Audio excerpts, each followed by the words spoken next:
Hello, welcome to Cinema Savvy and welcome to a brand new movie review. Today, we're going to be giving our review on Ghost in the Shell, which is the 2017 science fiction action film directed by Rupert Sanders, starring Scarlett Johansson, and it is the live action remake of the 1995 anime film directed by Mamoru Oshii. I'm Chris Garner, joined today with Tom Woods. We were going to get on this review around the weekend, but it was difficult to line both of our schedules up. But thankfully we're jumping on it now, and we have a lot to say on this film, and we were talking a little bit about it before we've hit record on this today, and I think this is going to be a very interesting movie review, because in all honesty, and I know this isn't very professional of me as a person who reviews movies, I don't really know how I feel about this movie, and I've seen the movie twice as of now. So, the plot for Ghost in the Shell, for anyone who doesn't know, it's in the near future. Major is the first of her kind, a human saved from a terrible crash, who is cyber-enhanced to be a perfect soldier, devoted to stopping the world's most dangerous criminals. When a mysterious and powerful hacker called Kuze emerges, Major must hunt him down. However, his past may not be all too dissimilar to her own.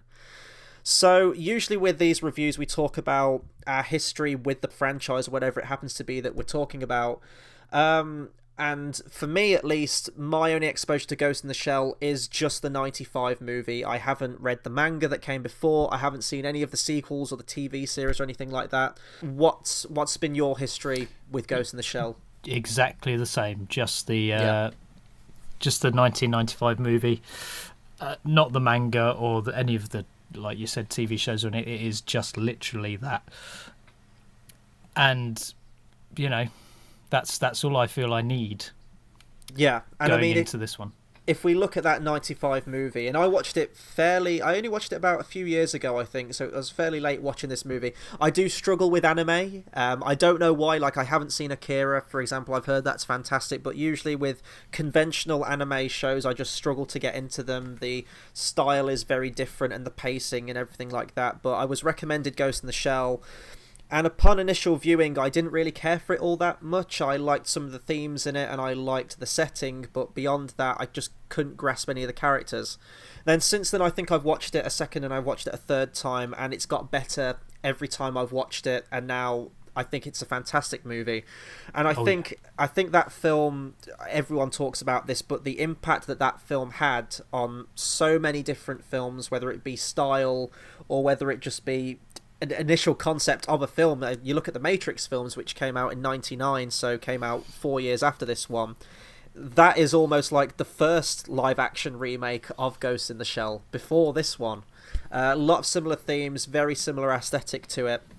And this film itself, we'll get into it in our review, definitely borrows from a lot of prominent sci-fi franchises and films, most notably, I would say, Blade Runner. I think we're both in agreement on that. Definitely. So, yeah, so going into this, and I've seen a lot of people who are fans of that 95 movie being very cautious of this film. They don't want it tarnished. They don't want their memories of that film being tarnished at all. And just critics in general, like critics I trust and I follow on the internet, it's been very polarising. Some have come down on it saying that it's just a generic sort of summer blockbuster movie. Others have said that it does explore these themes very well and it's fairly complex and it's a beautiful film. Give it very high praise. Currently, I think it's standing around a 44% on Rotten Tomatoes, which is, I think, incredibly unfair, for me at least, for this film. And if I'm going to give my general opinions on the film, although I did give my opening that I don't really know how I feel about it, I think it's a beautifully made movie. The visual effects and the production design itself are absolutely stunning. I like the look of the characters. It does feel like that 95 anime come to life on the big screen. And after watching Beauty and the Beast, I will say that Ghost in the Shell is by far the best live action adaptation of an animated movie I've seen all year so far.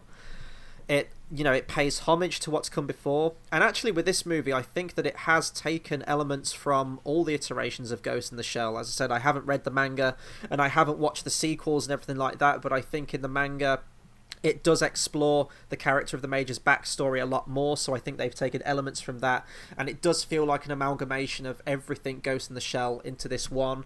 But I think it still maintains its identity. I would say that although it's not a complete faithful adaptation, I like what it did. It is notably different. I like the 95 movie, and I like this one too. There are things that the 95 movie does way better than this one, which we'll get into later. But as a film, I think it's a good sci-fi film. I think visually it's great. The problems of this film for me stem from Scarlett Johansson's performance, which I found incredibly wooden and very monotone and boring. I know she's playing a robot, but if you look at the character from the original movie, there's a lot more going on with her, and she doesn't feel robotic, and that's a big part of the character and the themes explored with the character. And another negative, I would say, is the themes itself. It never really comes close to exploring anything. There are moments in the film where it's like it's about to offer some kind of discussion on what it is to be human, on identity, on technology's place in the world, but it never finds... By the end of the film, it never feels like it comes to any kind of conclusion regarding that. And as such, it feels like a very surface level film. I don't know if that makes any sense at all. Yes, it does. Talk about you say the 44% is a bit unfair. I'd say that's round about where I think my feelings on it stand. That's less than Man of Steel, dude. especially with in regards to discussing it before recording this, because the more I thought about it, the more I feel I'm not really that keen on it. And one of the main issues I have with it is that you mentioned earlier that it has an identity of its own. I don't think it does. I think it really lacks sort of its own... I hate to use the word identity again, but it sort of lacks that sense of its own purpose, and it just feels like it was made just because. It's a weird one. I sort of sat there watching it and thinking, this is very, very nice, but what exactly is the point of it? All these themes have been explored in much greater detail, or more subtly, in the 1995 anime, and there was a big air of mystery, in that than there is in this one. And I think it kind of loses some of that in this version. I don't know. I'm really not overly keen on it. And I think I think visually it's nice, but then it does differ as well in that regard as well from the 1995 version of the film, mainly because of the architecture, and how it sort of has a cultural impact, and how it's almost the original took the cityscape of Blade Runner and put it in Japan, and essentially it takes the architecture of different cultures and combines them all into one, which I really liked. This one just seems like a sci-fi setting. It's just too sci-fi for me. That makes no sense. No, really I get what you mean though. The 95 one felt more subtle, although it was very outlandish with its its cybernetic enhancements and all these things going on. The city, it felt more grounded, like this could be a believable future reality for all of us. This one does feel hyper-realised. It's the Tokyo cityscape basically taken to the nth degree of what this is going to look like in like 100 years or so. You've got these huge... Well, I really like the look of this movie in the city. You've got these huge neon billboards with animated advertisements swirling around the buildings. I mean, the film is gorgeous, I think. The first time I watched this movie, I went to see it in 3D. Today I went to see it in a 2D showing, and the 3D... Nothing really... Well, this is going to be a poor choice of words. Nothing really leapt out at me. It was very, very much more depth focused, which isn't a bad thing.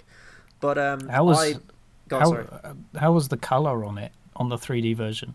Was it much darker than the 2D? Well, I talked about this in my reaction based on the trailers, because certainly that fight where she has that fist fight with the guy in the water, which is from the anime, the backdrop of the city is incredibly bright, and I compared it to what Dread looks like. Dread has that very vibrant, sort of washed out yet vibrant colour to it. I can't really describe it. It almost looks fake, like everything looks like a fake backdrop, but it's tethered to the style of the film. I think with 3D, because it's a darker lens, it takes a lot of that away and it looks a lot more natural.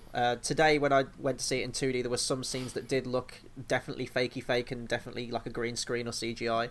But that doesn't really bother me. There are some effects in this film which are incredible. There are some which are laughably bad. One I can't talk about just yet, I'll get to in spoilers, but it almost reminded me of the shot from the end of Battle of the Five Armies where Legolas is like jumping up those building blocks like Mario. Right. It looked incredibly bad. It looked like an unfinished effect, but I like the style of this movie, and I very rarely say this about films, but I would love to pick up like an art book of this film and see the concept art and how they eventually merged it to screen. I'd love to see that. I really did like the look of it. But I agree with what you say about the 95. It is a very different feel, but that doesn't really bother me because I'd like something different. I don't want this to be a complete 100% remake like Beauty and the Beast tried to do with that, which seemed completely pointless as to why it was made in the first place. I would say this definitely does have an identity of its own because it changes the story in enough ways. Maybe that's due to the amalgamation of certain characters, especially the character of Kuze, which we'll talk about in our character breakdown. Yet there are moments where they do recreate entire scenes and entire shots from that 95 movie. But it felt like, to me at least, they put their own spin on it. They did something different. They tweaked something here and there, so it didn't feel... It was more like a homage. It was more like a nod to what came before. It was honouring the source material that came before, but it was doing its own thing with it. So I do view the 95 one and this as completely two separate entities. Yeah. I mean, some of the action in it was nice visually, and I mean, some of the cinematography was really great. Yeah. Especially how clean everything looked, and it really gave it sort of a more robotic feel, because you assume robots to be clean and almost elegant. Especially in this, they felt more, they're portrayed in a more elegant way than perhaps in the original. Yeah. So I think it works on that basis. If that, I just felt like I was rambling there. No, that's fine. I know what you mean, and I'm not going into spoilers here because it's in the trailers, but the opening scene with the geisha dolls, really creepy, really effective, and I like that this film had elements of that. Now, true, it was mostly down to just that character and a little bit of the character with Kuze, where you do have that mysterious, unnatural element to the robotics, and I like that you had that because you do have, in this film, you do see the high-rise blocks and you do see the underground street level of this world, and there are very different kinds of cybernetic enhancements. There's people on the street, for example, who are almost like peddling back alley cyber enhancements, and I liked that. It did feel like a lived-in world. But I'm gonna pose this question to you now because I don't know if this is something that you thought about when you watched it. Because when we look at the 95 movie, this was wasn't the first film that talked about these ideas with sci-fi, because it's been talked about before, but it did it in its own original way, which was then copied by The Matrix. Do you think because this film's come out in 2017 and we've seen so much visually similar stuff to this before, that it's taken away from the impact that this film could have had? For example, like we've seen Blade Runner, and we're talking about that the city's very Blade Runner. We're talking about that The Matrix was inspired by Ghost in the Shell, but visually, cinematically, we've seen people running on walls and that kind of action before. So do you think that because we've seen material similar to this before, that might be why this isn't jumping out at you? Or no, it is sort of my answer to that, because I think it could have been done in a way that you think back, you hark back to those visuals of Blade Runner, but they change it in a certain way where it makes it its own thing, and I really didn't feel like it did. And sort of you can really tell the difference between, say, The Matrix and the world of The Matrix and the world of Ghost in the Shell, the 1995. They're two very different things in the world of Blade Runner and all this. I mean, all those films borrow elements from say, Metropolis.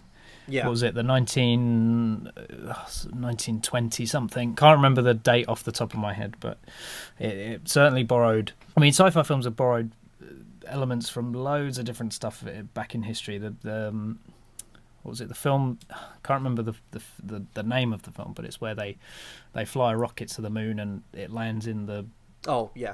Yeah, and all that stuff has, but it's just been rehashed, redone and sort of repackaged, but it has had its own takes and its own spins on the sort of ideas that were mainly present, I'd say, in Metropolis. And those ideas have really given those films their own identity because they explore it in different ways. And I don't think this really did. No, and out of all the films, I'd compare this most to Blade Runner. That's mostly down to the visuals, but also with like the replicants in Blade Runner, it's very similar to the character of the Major in this film. Yeah. If I was going to compare it to Blade Runner again, though, I would say that Blade Runner definitely handles themes better and the substance of the story, whereas this one probably more so, you're going to disagree with me on this one probably more so than Blade Runner focuses more on character. And I know that we were talking about this before, that you think because we get given so much information about the Major character and characters in general in this film, you thought that took away from the mystery of the character somehow. Yeah, I think it did, because in the original you don't find out anything about the Major, but you want to learn. It's kind of the how am I going to describe this, because I feel like it's the less we know about someone, the more you're intrigued by it. And I think there was enough in her character to know who she was and what her motivations were and her goals, but we didn't need the full backstory of the characters. And I think it deals with themes, and I think it deals with the characters in a worse way than the original did, because I think we get too much information, is my feeling towards how it presents its characters. I feel we get too much in the way of what's going on and who these people are and what their background is, and we don't really need to know any of that. See, on the flip side, I would say for a live action adaptation it's like pushing 2 hours long, or it is 2 hours long, I think that you do need that kind of material in there, especially for a wide audience. I mean, some people won't even know what Ghost in the Shell is. Most people probably won't know who Ghost in the Shell is, and they're definitely marketing this film to the masses. They're not just catering it to fans of the 95 one. I've heard some people say it feels very dumbed down, it feels very Hollywood. Definitely does. But my views on it fall somewhere in like the borderline. This is somewhere between a very complex film like Blade Runner and a dumbed down Hollywood action movie. It's somewhere in between there. That's why it's very difficult for me to talk about it. Oh, I'd 100% agree that it's or sort of 90% agree that it is dumbed down. And you just have to look at in order to understand that, you just have to look at the age rating of this film. Over in the UK, over where we live in the UK, it's a 12A certificate movie, and that's probably equivalent to PG-13 over in the States. And it doesn't have the level of grit that the original has. It doesn't have the people get shot, there's explosions, and people are killed, but it doesn't have that when people get hit or people get hurt in this, it really doesn't feel like there's any danger to it. In a way, they just sort of fly back, and there's no physicality, I think, to any of it. And I think it misses out on the sort of grittiness of the original quite a lot.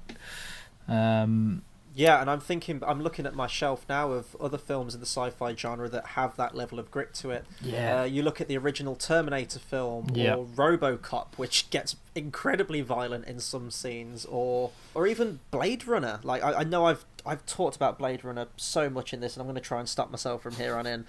But that's where Roy Batty presses his thumbs into the guy's eyes. Yeah. Into what's his name? Tyrell's eyes. Yeah. That part comes as a shocking quality to it, because at that point in the film we've seen violence in it, but not to that scale. And I do think that this film could have benefited from that, definitely. I can see why they didn't do it, and I know that from a marketing standpoint why they would try and market this to a wide audience. It's the exact same reason why they cast Scarlett Johansson in it, because this is an obscure property that only really hardcore fans will know anything about, so we need a big name actor in it to sell it to the masses and dumb it down enough so that they understand what's going on, and it just it wasn't for me. And I think this is a good jumping off point to get into the characters now. So we'll start off with the main character of the Major, played by Scarlett Johansson.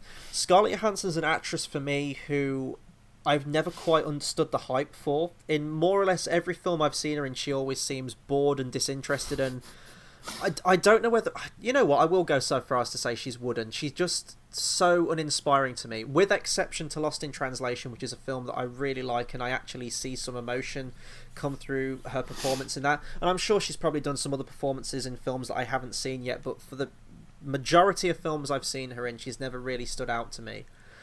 And that's the case with this movie as well. I think you definitely needed more... And this sounds so strange talking about a robot, but you needed an actress to bring more emotional range to this character.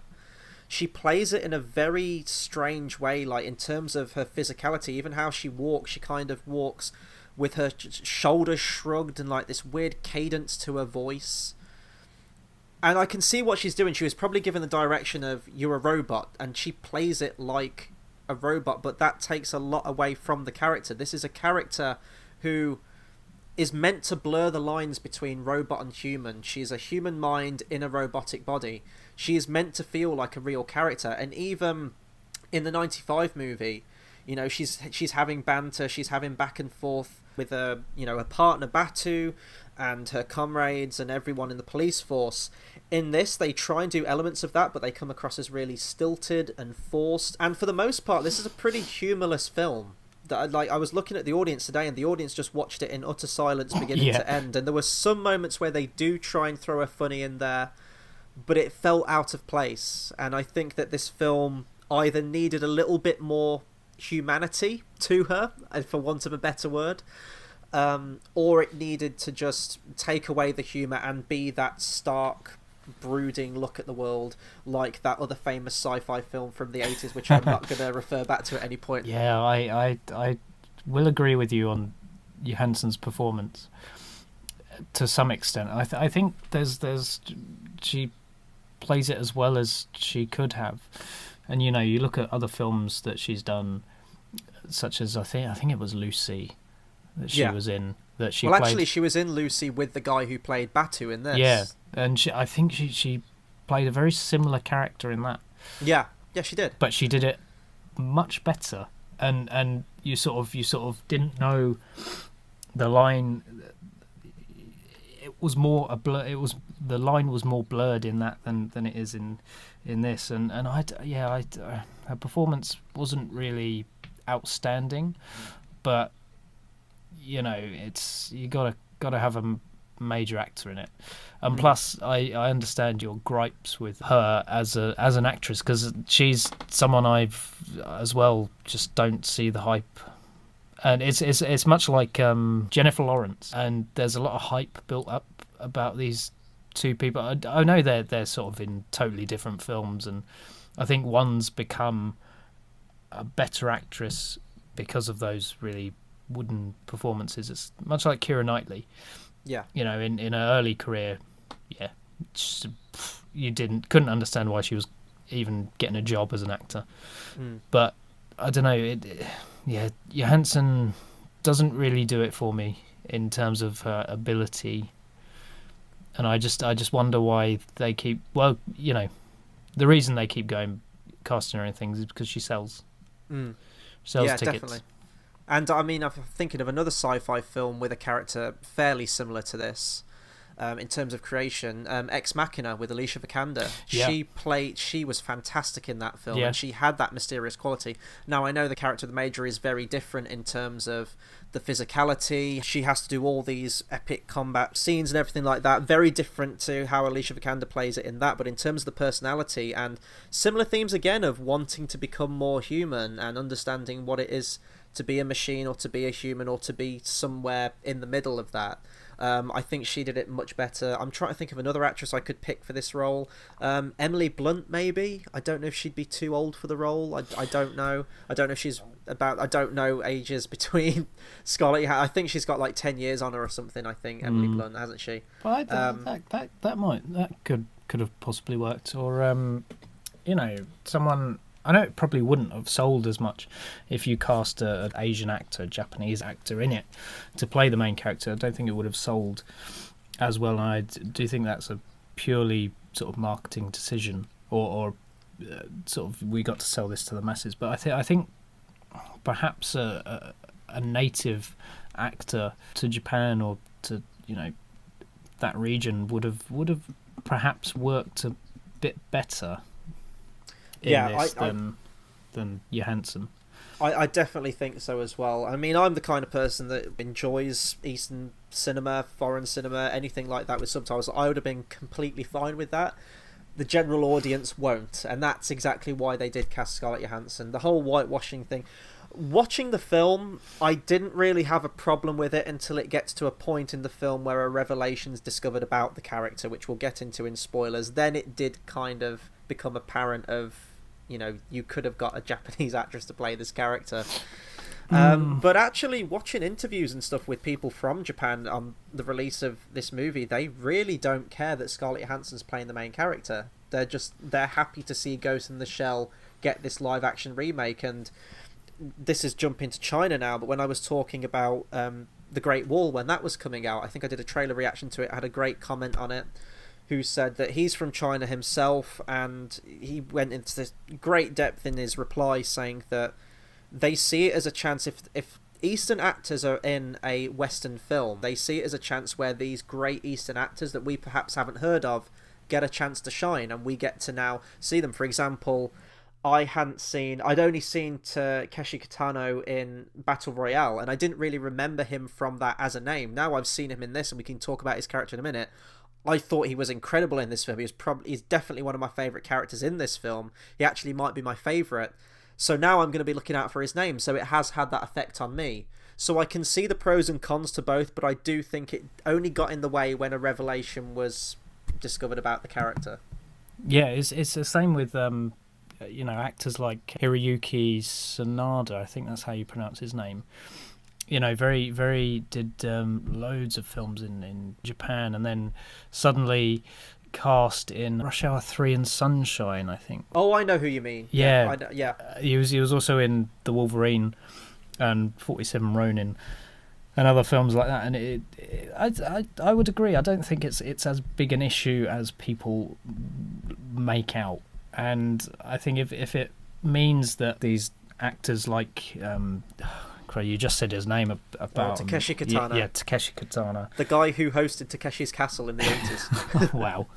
If he gets a prominent role, which he does, and he is probably the best thing about this film, if that is a gateway for a casual audience to find themselves watching films of his, then it's great. And the whitewashing thing is, it's geared to a Western audience. It's to be expected. So they're going to cast big name actors in these things, and that's not really a big problem, to be perfectly honest. I think it's been blown a bit out of proportion. Yeah, I agree. I think it's only a bigger deal as however you make it, and it didn't bother me watching the film, really. No. But I could understand the thought process behind it. There's really two other characters I want to talk about. We've got the character of Batu, played by, oh god, I'm going to try and pronounce this, hopefully this is correct, Pilo Asbeck. That's the last time I'm going to mention that name in case I am saying it horrifically. Isn't he Danish, I think? I think so. I only checked his credentials to see what he's done before, and the only thing that jumped out to me was Lucy. I thought he was great in this film. He was trying to, not to say there's a character that's inherently comic relief in this film, but he definitely gets the most smirks, chuckles. I guess, as I said, it's not a laugh out loud funny film. I like the character though. He's cool, and I liked him in the 95 movie. Yeah. Like the 95 movie, you can definitely tell that these two characters have history as partners working in the police force. Oh yeah, of course. That's yeah. You sound like you just had an epiphany. Yeah, Euron Greyjoy from Game of Thrones. Oh, okay. Yeah. Oh, sweet. Yeah, it's been ages since I've seen season 6 of Game of Thrones. And he is Danish, yeah. Oh, now I want to see. Well, he's the Crow's Eye, isn't he? So give him one of these like cybernetic eyes that he has in this movie. That would be sweet. No, I thought he was great. In one of my reactions, I said that I wish they'd have cast an older actor, like a Stephen Lang or something, in this role. Someone who looks like he's worked this job for a long time. Yeah. He's weathered by it. But watching this film, I didn't mind it at all. From the trailers, I was unsure in terms of his portrayal, how it was going to come across on camera, but watching it, I loved his character. I wish he'd have been in it more. There's an action scene towards the end involving a tank, that's all I'm going to say. It's one of the major scenes from the original movie, and his character in that film plays a much bigger role in that action climax, and he felt very much like an afterthought in this movie. Yeah.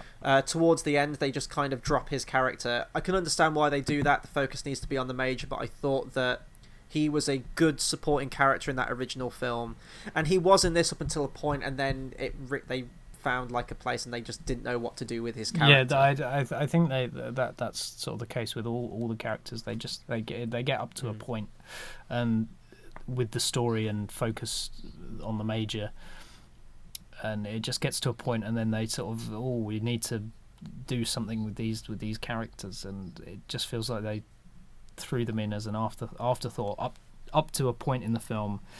They're good supporting characters, and they're quite, I'd say he's probably my second favourite thing in the movie.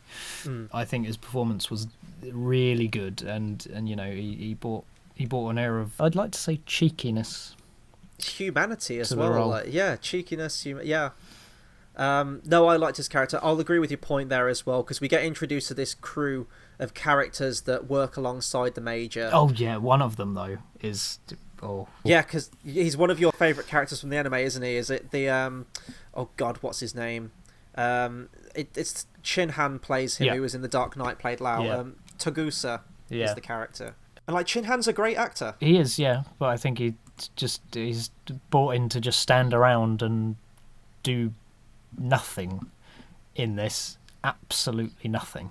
It's exactly the same as the random Londoner that shows up in the movie, which I'm glad you brought it up as well before we hit record, because that really, for like a split second, took me out of the movie. Yeah. All right, it was Governor, so surreal. How's it going? Yeah. Because that's how we all talk from London. That almost killed it for me. That really did. 0 stars, bad London accents. Yeah, I just sat there thinking, are you kidding? Are you actually kidding me? This is terrible. Oh, can't believe they did that. And the last character we need to talk about, I know we're at 30 minutes and we did want to go through the whole film, so spoiler section will condense down a lot. Our villain, Hideo Kuze, played by Michael Pitt. Now, Michael Pitt's an actor that I haven't seen him in anything before. I know that he's been in Boardwalk Empire. I was checking through some of the stuff he's been in before. I really liked his performance in this, and I liked the character as well. I can't go massively in depth because pretty much everything regarding the character is a spoiler, so we'll talk about it in just a little while. He was a very interesting character, and there's also another villain in this film, which at a point in the film takes the shine away from Michael Pitt's character of Kuze. And it's a real shame, because Kuze is a fascinating character. The backstory that we hear about him is really interesting, and you're on the edge of your seat. You want to know more about this character and how his past may be tied in with the Majors. And I like how he played it as well. His voice is modulated and it flits between, it's glitching out, it's like he's tweaking out a bit. There are moments where his voice sounds, stop me if this sounds offensive, it almost sounded like a Stephen Hawking kind of voice. Right. In moments, and then it would flip between being aggressive or unsure of himself and innocent, and all these qualities of the character culminate into this character of Kuze. Now, Kuze is a character I think that appears in the manga, I want to say. I was speaking to some people on one of my reactions who are really into Ghost in the Shell and know about it, and really, from the trailer, I thought this was going to be the Puppet Master, who's the villain from the 95 anime, and they do bring in traits of that character. I think this actually brings in traits of 3 characters in Ghost in the Shell's history. You've got the character of Hideo Kuze, you've got the Puppet Master, and a character called the Laughing Man, who the commenter was very cryptic on as to what traits they brought with that character into this one. But judging by the end of this film, once we get the full backstory of him, I think I know what those traits probably are. I don't have a problem with that. I like that they have made this character out of all the best qualities of 3, I guess, iconic Ghost in the Shell villains. I would have liked it to have been the Puppet Master, though, through and through, and I think that if I'm going to compare the two villains as to which one I prefer, I definitely prefer the Puppet Master over Hideo Kuzai. Not to say Michael Pitt's bad in this film, I thought he was definitely one of the shining points of this film, but the Puppet Master is creepy. He's so much more mysterious. I think, going to what you said earlier, more so about the Major's character, I'm going to use it for the villain in this. Not knowing anything about his backstory of the Puppet Master made him so much more terrifying, that it was this artificial intelligence that was almost becoming human and was self-aware and wanted the ability to almost reproduce and become immortal, essentially, to achieve immortality through the net. And wanting to bond with the Major in that original film was incredible, and that ending sequence where the two bodies are lying next to each other in that original film is one of my favourite scenes. That entire dialogue sequence is really interesting stuff. This, because the themes aren't really developed enough for me with the characters, I never really had that emotional attachment to the characters or that impact that original movie had on me. Yeah, I'd agree with that. I think his appearance in the original, I feel was done in a much more creepy and horrific way.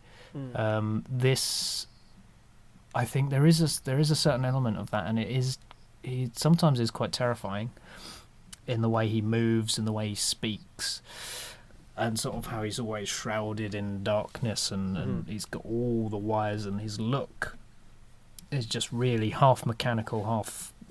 It almost makes me wonder. Obviously we've seen it, but what if Darth Vader looked like this in underneath the suit? But yeah, he's sort of. It kind of reminded me of Ultron before he gets into the new armor in Avengers: Age of Ultron, when he comes out and he puts his consciousness into that shamble Iron Man body. That's what it kind of reminded me of. Yeah, done much better than that movie, of course. Oh yeah. Well, his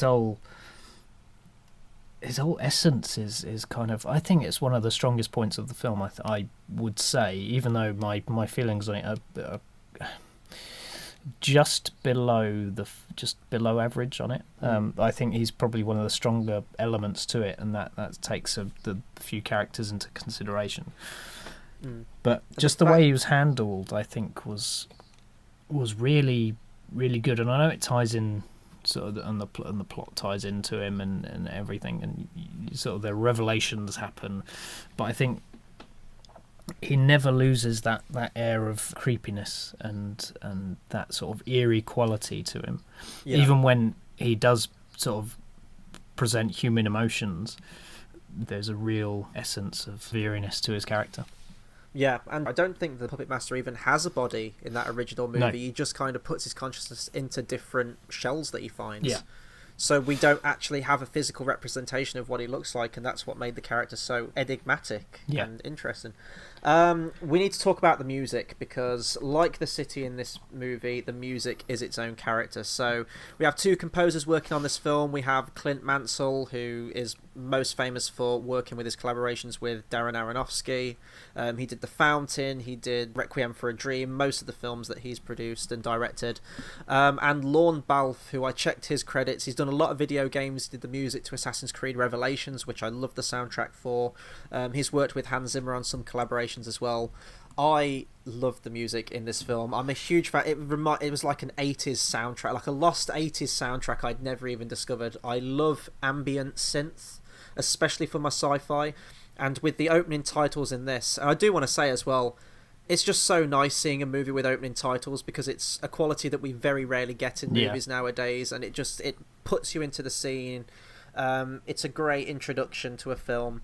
And the music, it reminded me of Blade Runner and the original Terminator film with the Brad Fiedel synth score from that first film.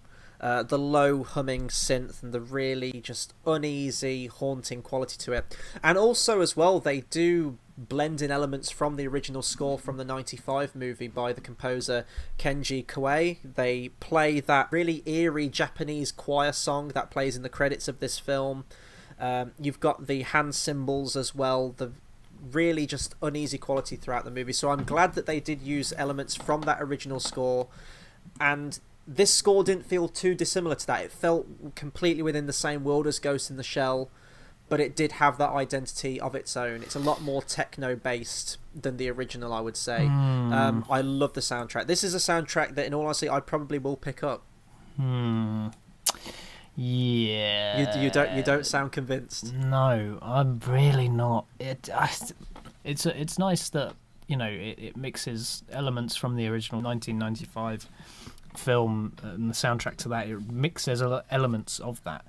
And you talk about the synth score, but overall, I think it was, you know, quite barring a few tracks, maybe a really forgettable soundtrack. And it really, because the soundtrack was so forgettable as well, it just made me think how the film overall is ultimately, you know, gonna get thrown away, and you know, you're not really gonna think about it afterwards, which is exactly what I did coming out of it.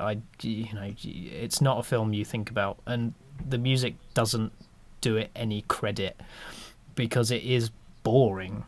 Most of it is boring to listen to, and it doesn't present or it doesn't add to the world in any way, and I really didn't like the soundtrack to it. Oh, I'll disagree with that. I think it definitely enhanced the world. It completely threw me into the film and the tone of this film and everything like that. There are moments where the soundtrack does fade out and you don't really notice it, but that's kind of like the original soundtrack as well. The original soundtrack was very percussion heavy, with, you know, oriental, like tribal drum sounds that go for like minutes on end, where it's just sort of seemingly no melody, just sort of improvised percussion all the way through. But then when the music does kick in, it's fantastic, and I thought it was kind of the same with this film as well. I don't know, I love the score to it. I guess we'll go into overall recommendations now then. We've talked about our problems with the film throughout. This is a tough one because, if anything, this is one of the most interesting films I've seen this year, purely based on that I've seen it twice now, and I still don't currently know where my opinions lie on this film. I think I'm going to definitely have to watch it a few more times to get a fully concrete sense of what I think of this film. But as of right now, I really enjoyed this film. It was a lot better than I thought it was going to be. I liked what I saw in the trailers, but I thought that... Actually, I think in one of my reactions I said something along the lines of, at best, it's going to be an incredibly complex and thought-provoking sci-fi film that's going to challenge all these themes that we've had before. Or at its lowest, it's just going to be a dumb action movie. And I think my review is somewhere in between those. This isn't a dumb film, I won't say that. It is definitely a watered-down movie, though. And it's watered down in its themes. This film could have been the next Blade Runner. There is enough material there, there's enough substance to the story and the manga and the anime and the series that have come before to make this one of the most groundbreaking sci-fi movies that's ever come out, especially in recent years. Unfortunately, it seems like it's scared to go into those themes, and it deviates away, and it never really fleshes anything out.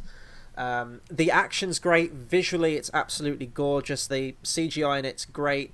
The cinematography, how it's filmed, the use of slow-mo, everything like that's amazing. I think the performances, for the most part, are great, apart from the main one of Scarlett Johansson. And because she is the main character, the character we're meant to follow and learn about and have this emotional journey with, because we never get any of those qualities from her performance, that's what left a lackluster experience for me in terms of its characterization. I don't know if that was down to Scarlett Johansson's choice of how she wanted to play the character, or if that came through in Rupert Sanders' direction and he didn't direct her well enough of his realization of the character. That being said, if you are a fan of the 95 movie, I think there's a lot in this movie to like. You're going to pick out scenes that are directly lifted from the 95 one. There are scenes that have been completely visually created in terms of the camera angles and the use of slow-mo. But it's not done in an obtrusive way where it takes away from the quality of this film and what this film's trying to say. I would say this stands on its own from that movie. It pays homage to it and the world of Ghost in the Shell, but provides its own conclusion. Another negative I would have is that the villain, other than Kuze, is incredibly two-dimensional and is probably the poster child of the most watered-down section of this entire film. Yeah. I would actually go so far as to recommend it to people.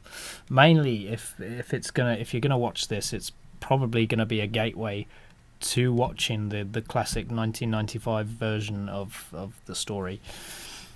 And, I'd recommend it for that.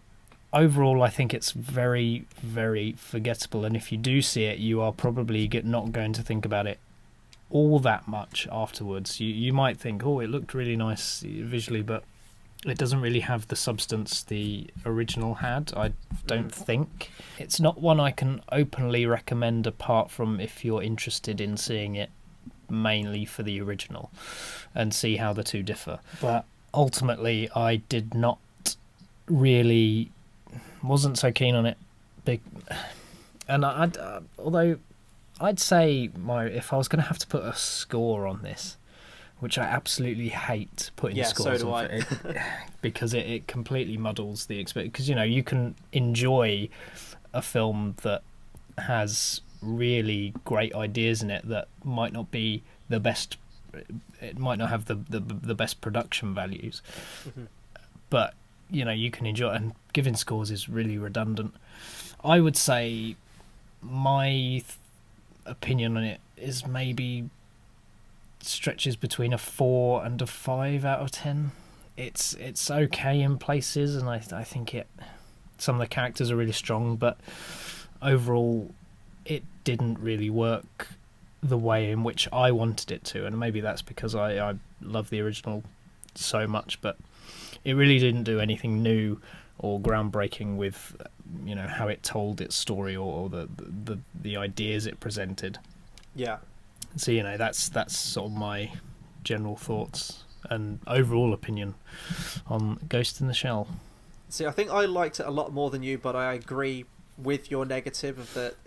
This needed to be a challenging film. If this movie could have taken the challenging and thought-provoking elements of Ex Machina, you thought I was going to say a different movie there. Yeah, one beginning with B. Yeah, if it had taken elements from that, for example, but still had exactly the same action that this movie had, this film could have been something quite special, I think. And it's going to be interesting, I think, to see if they are going to ever bring out an extended cut of this movie, because I'm looking at the cast list now, and apparently there was a character or an actor, I think, called Tricky, and it says it's got brackets deleted scenes, so we know there's deleted scenes out there, and there's one scene in particular in this film, which is my favourite scene in the entire movie, that feels like it has been cut short and it might stretch on longer. I guess it will depend on the success of this movie. It's currently around 60 million at the box office. It was done on a budget of 110, but the marketing for this movie was absolutely everywhere, so you need to double that budget, maybe even a little bit more. I hope it makes it back, but it's very competitive at the minute of films that are coming out, especially, Fast and Furious is coming out, and then we're hitting Guardians of the Galaxy, and we're really getting into summer movie season after that. So I think this movie might even make a loss, which is a shame, because I definitely think this isn't a bad movie by any stretch of the imagination. It's just not a remarkable one. So that'll do it for our spoiler-free section. We're going to get into spoilers now. I realise we're already coming up to an hour, so we're going to try and get through this as quick as we can. So again, warning, spoiler section. If you haven't seen Ghost in the Shell and you do want to check it out, either go and watch the 95 movie first, or watch this one and then come back to us.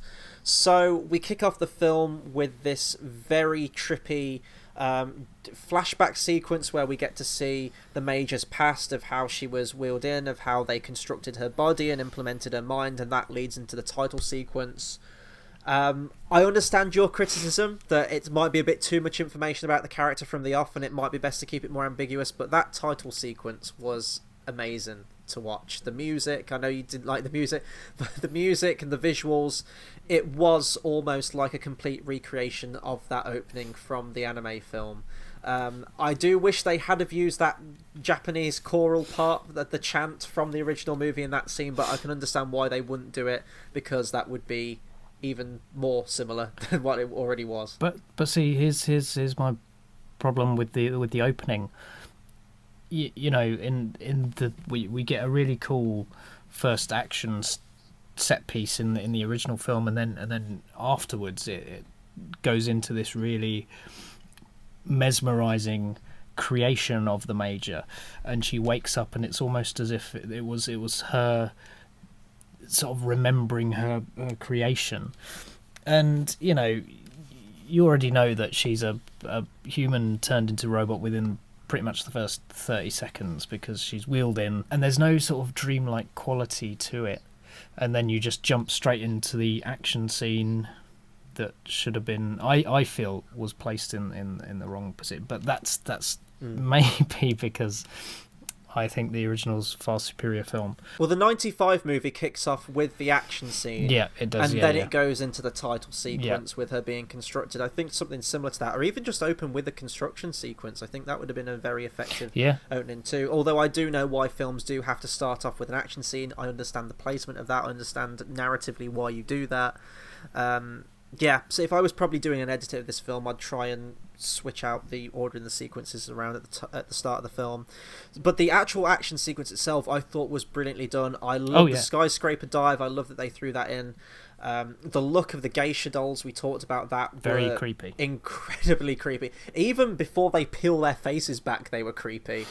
I like how they snap out into all the spider legs, and they have this really. It's almost reminded me of General Grievous from Revenge of the Sith. That was the one that was hacked by Kuze, wasn't it? The one that killed everybody, pretty much. Well, I think they were all hacked at the same time, weren't they? And then she just took out so many of them. I will give a shout out as well to the awesome Michael Wincott in this scene, who for some reason was uncredited in this film, even though he has quite a big speaking part in the opening action sequence.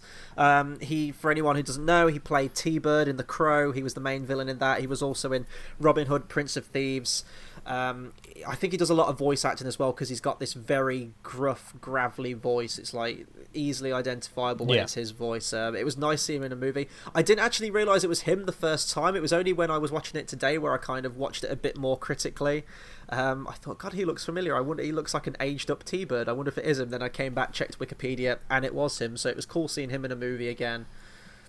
But yeah, I loved the opening action sequence. It very much reminded me of Ghost in the Shell. It lifted scenes directly from it, and it was also introducing new things like the geisha robots. Maybe they're in, what they did the sequel, didn't they? Ghost in the Shell 2 Innocence, which I haven't watched, or maybe they do feature in the history or the lore of Ghost in the Shell. I hadn't seen them before. I think they looked amazing. Oh, what really struck me about that is the geisha robot exerts more humanity in her performance than Scarlett Johansson does, because she's like, oh no, please don't let me die, and all this when Johansson shoots her.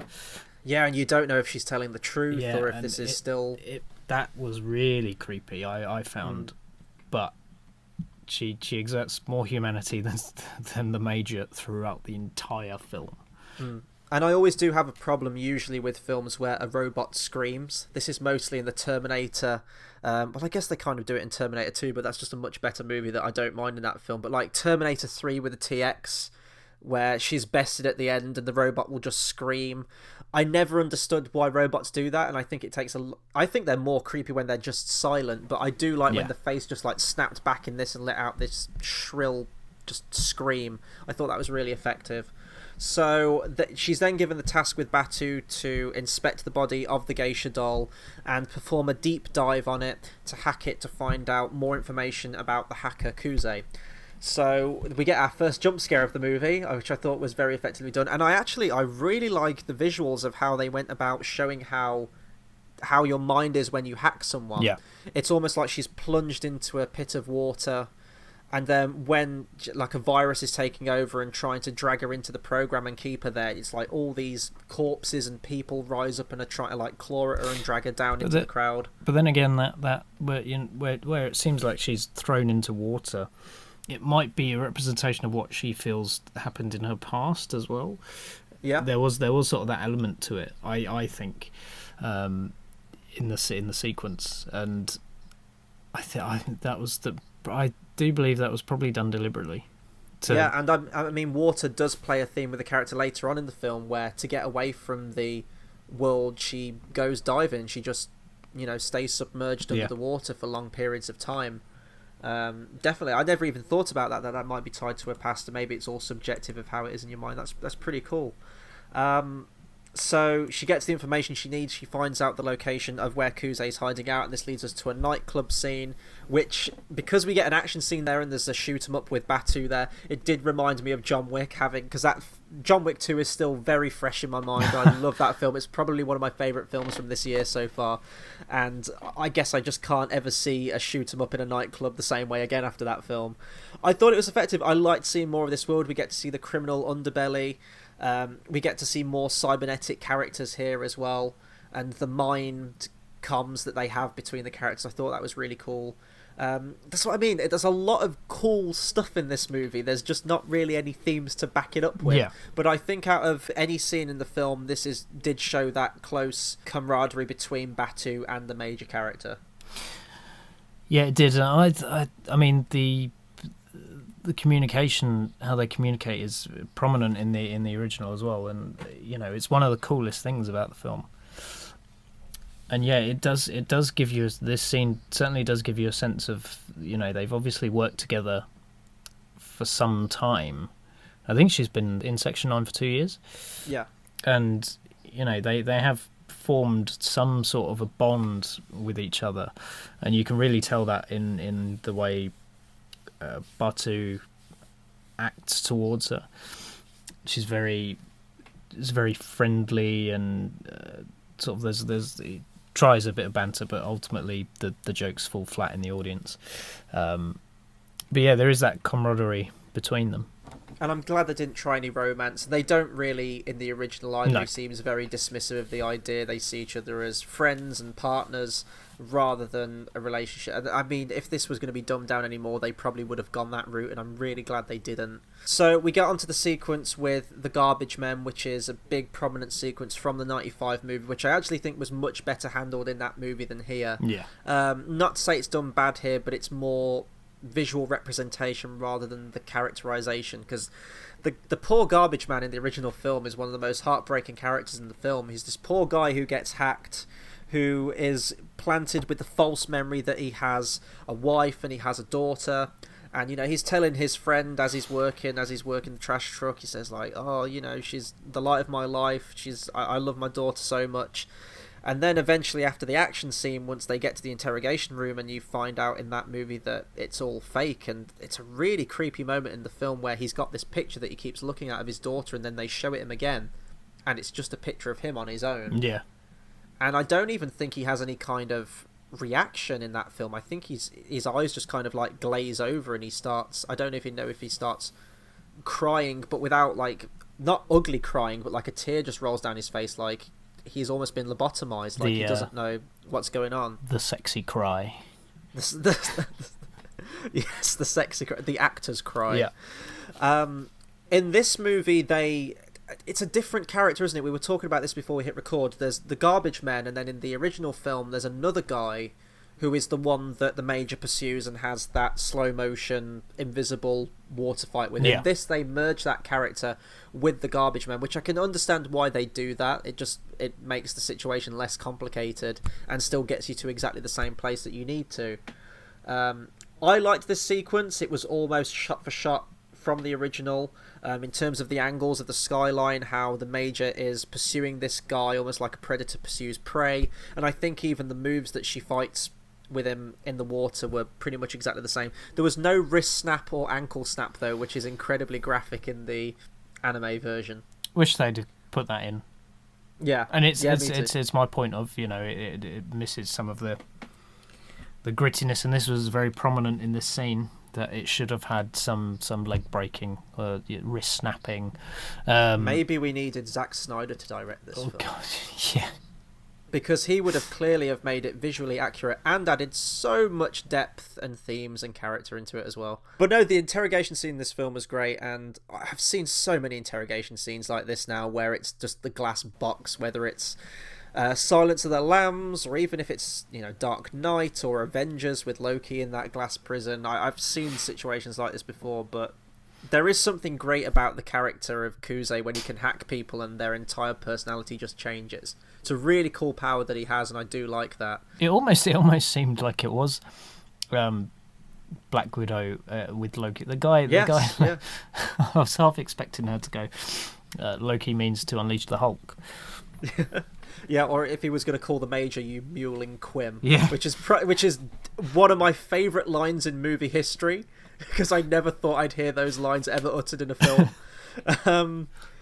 But yes, so no, we get the interrogation scene, and then this leads us to the confrontation, the first proper confrontation between Kuze and the Major, and this is where the themes started kicking in, and I was liking it, and this is where we get he hints at his past, and it was a very traumatic past that he went through, and he's kind of been this product of experimentation, a failed experimentation, and then discarded, even though he was once human, and he's trying to get his revenge almost on his creators and get some closure to his life and seek purpose for himself, and he wants that for the Major as well, because he very much sees much of himself in her character. And these are antagonists and protagonists that I like, characters that are tied together, that you could, blur the line between. There's that moral grey area between the two, and this was good stuff, and I liked it. And this is where we see the change in the Major's character, where she thinks, actually, maybe this guy's got the answers, maybe this guy's got it right, and everything I've known is a lie. Yeah. I liked that about it. Oh yeah, definitely. And that's the scene that forces her to question everything she really believes in and knows about herself as well. Yeah, and this leads me on to my favourite scene in the film, one that is really cut short, and I wish they'd have just lingered on this scene. They could have had one of the most beautiful scenes I've seen in the film all year. She goes to, I guess, like a nightclub, but she approaches a prostitute basically on the street, and she hires her because she's human, and she takes her back, and she's just she asks her to take this face plate off she's wearing that I guess is to bring in people that like cybernetically enhanced women. She takes that off. She's just in her natural state, and she's just sort of like touching her lips and touching her face, and she says, like, how does that feel? And she says it feels different, and then it just cuts immediately after that, and I was like, you've got a great scene here. This is good stuff. This is good themes you're discussing here, and we're getting so much from the character of the Major and what her mindset is. And then it just cut, and I was really heartbroken, because I was in that scene, I was in that moment, I was feeling every ounce of emotion from it, from a fairly emotionless Scarlett Johansson. Yeah. And then it cut away, and it's moments like that where it gets so close to greatness, and then it'll just cut away to something else, or it won't fully develop it or come back to it at any point in the film. It seems like it happens throughout the film as well. Yeah. And that, as I said, that was my favourite scene in the film. I thought that was brilliantly handled. Really nice idea as well when you break it down and really think about that thought process that went through her mind to approach just a human and bring her back just to, get information as to what it feels like to be human. Yeah. It could have gone on a bit longer, but I think if that scene was any longer, it would bring into my mind even more problems with the pacing, because I do feel the pacing is really shoddy. The pacing, especially in the second act, definitely slows down, and I think that's because the anime is fine because it's 83 minutes long, so it can get in and get out. It tells the story effectively in a good amount of time. With a film like this at this running time, based on this material, it should go one of either way. It should have either been an all-out action movie, beginning to end, just exactly like the opening scene, or it should have been a much slower paced, methodical movie, like that movie from the 80s that I'm not going to refer to at any other point in this review. I think that it's not impossible to have elements of both. You can absolutely have a complex movie with great action, but I think it's difficult in terms of the pacing and the expectations from the audience. And I think I didn't have a problem with it. I'm fine with slow burn movies, and I thought I was interested enough in the world in this film so that I didn't really get bored by it. But there is a noticeable slump in the pacing in the second act, where we are following the character of the Major as she is trying to discover things about herself, which is a far cry from the opening, where we're introduced to the character and she's running on walls and she's shooting down androids and all that stuff. Yeah definitely. I had a problem with the pacing throughout the film, and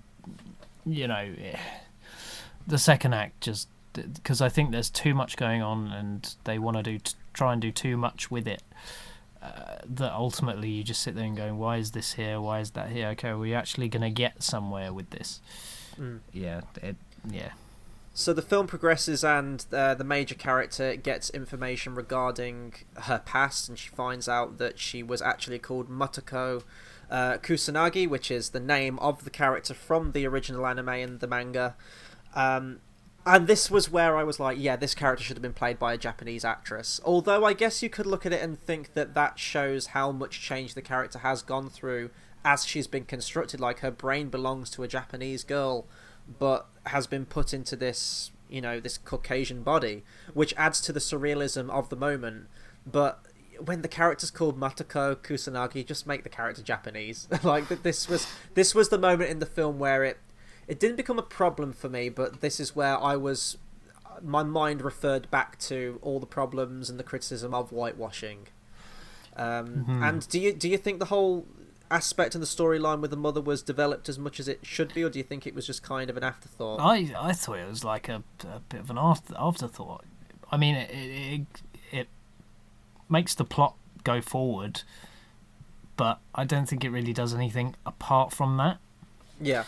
And did you know they were going to get to a point in the film where they'd call her Matoko? Not really.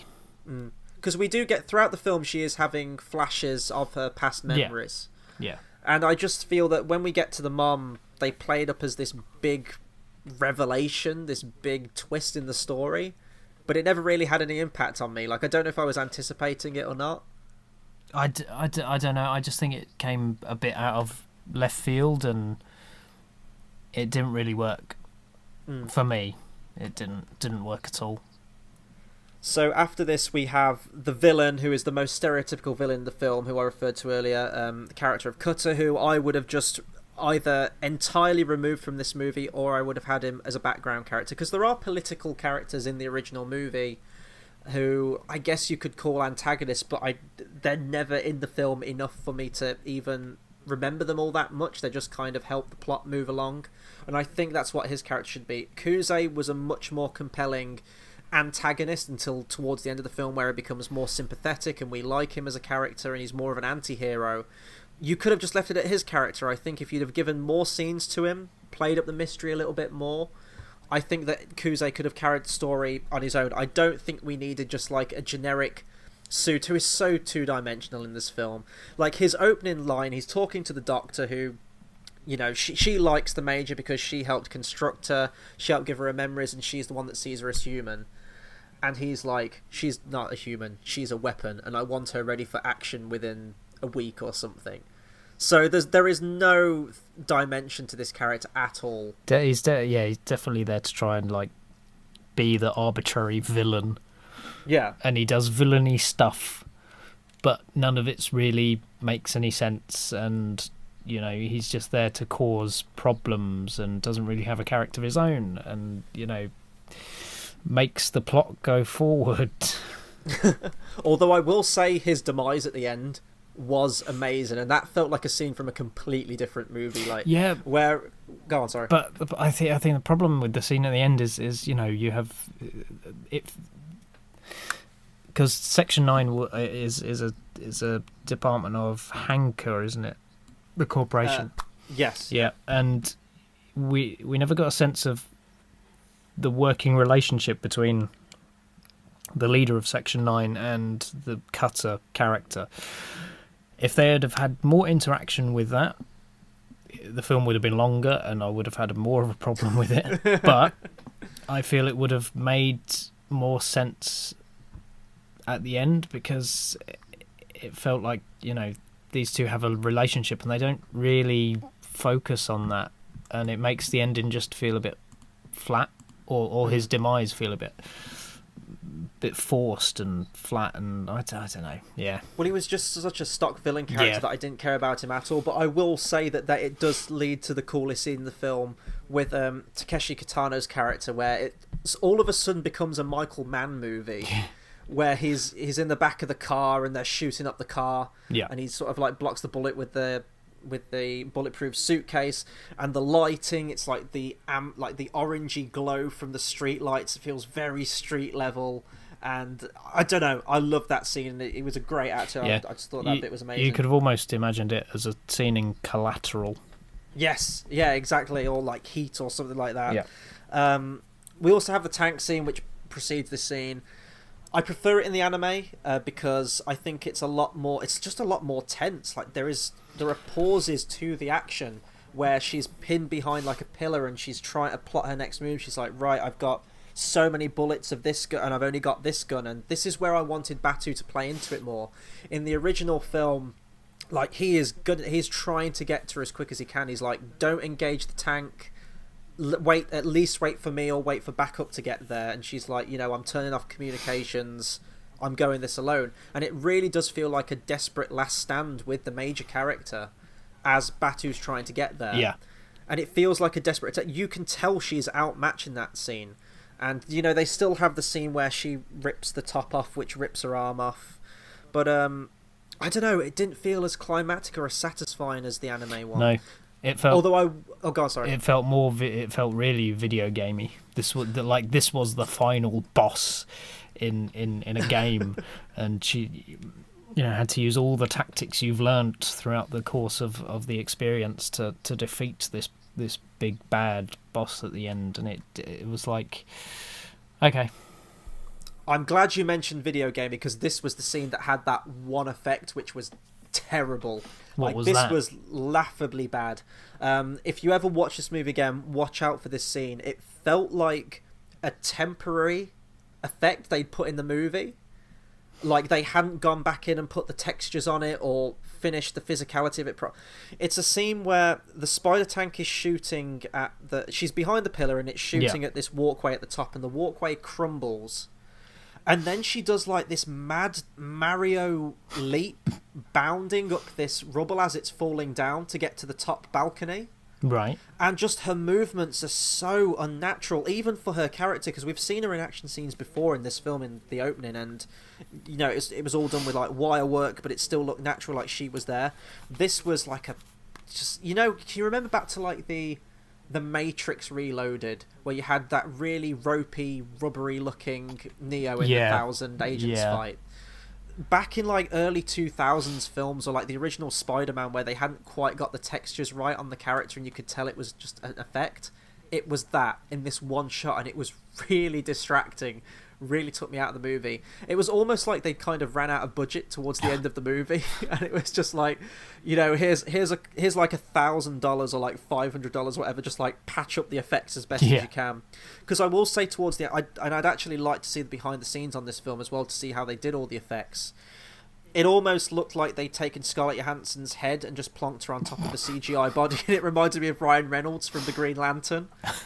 Especially in the ending sequence, and I think that give it a few years, these effects, especially in the ending, will look very dated in some scenes.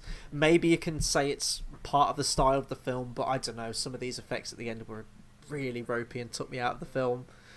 And also with that, you don't really get any satisfying sort of psychological conclusion between, like in the original you have the puppet master and Matoko, in that very open-ended, ambiguous ending, which I absolutely love. It's one of my favourite ending shots in the film as well, where you can tell she's changed, you can tell she's a new entity, and she says, right, what shall I do now? And the camera sort of pans across the cityscape, and it almost looks like a computer chip with data, with the traffic on the roads, and it's a really symbolic, beautiful last shot.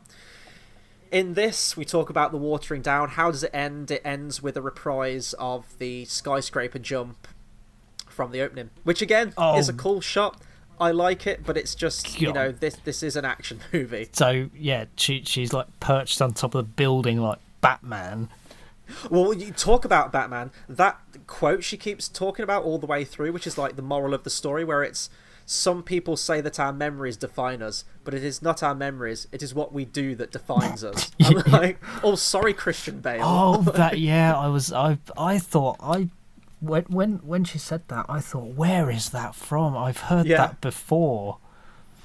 Oh, and now you've said it, I'm like, oh yeah, the Batman Begins. It's not what we. It's not who I am underneath, but what we do that defines us. Yeah. Oh. And she's like all perched up and think, oh, you could almost see this as like the Batgirl It really was so reminiscent of Batman, that ending. I say the trailer as well spoilt that last shot, because I was waiting for that shot the entire movie, and I was like, oh, okay, it's at the end. It's kind of like what Amazing Spider-Man did, where it showed the Rhino tank fight at the end of the film. Oh, and it's also like, you know, it shows the ending of the film, like in, you know, Quarantine, Paranormal Activity. I mean, the Quarantine one was on the poster. I don't think it's that levels of bad. No. I'll actually say the poster of this film, I know there's loads of different versions. The one I'm looking at it's almost like a Drew Struzan rendition one with like this red paint. It's a gorgeous poster. It's one of my favourite posters in recent years. I think she reunites with her mom at the end, which was to be expected. See, I think the marketing for this is better than the film itself. Yeah. Well, when the first trailer came out, the teaser trailer, it was like this really distorted, glitchy, like, ooh, what is Ghost in the Shell for people who don't know? It was interesting. There was no dialogue in the trailer. It was all imagery. It was really cool. I don't know if I'm going to go into recommendations again, because we're an hour and 20 minutes on this one now, so I'll try and cut this review down as much as I can. We're getting into the length of the movie. Yeah, pretty much. I really like this movie. I thought it's very enjoyable. You can see that the aspects in the film where it does aspire to greatness. It is trying to be one of these complex sci-fi films and have all these ideas that it poses and questions and morals for the characters, but it never really comes close to bringing those to fruition or offering any kind of conclusion on them. Not even an ambiguous conclusion. It's almost like they introduce them and then what? There's no payoff to them.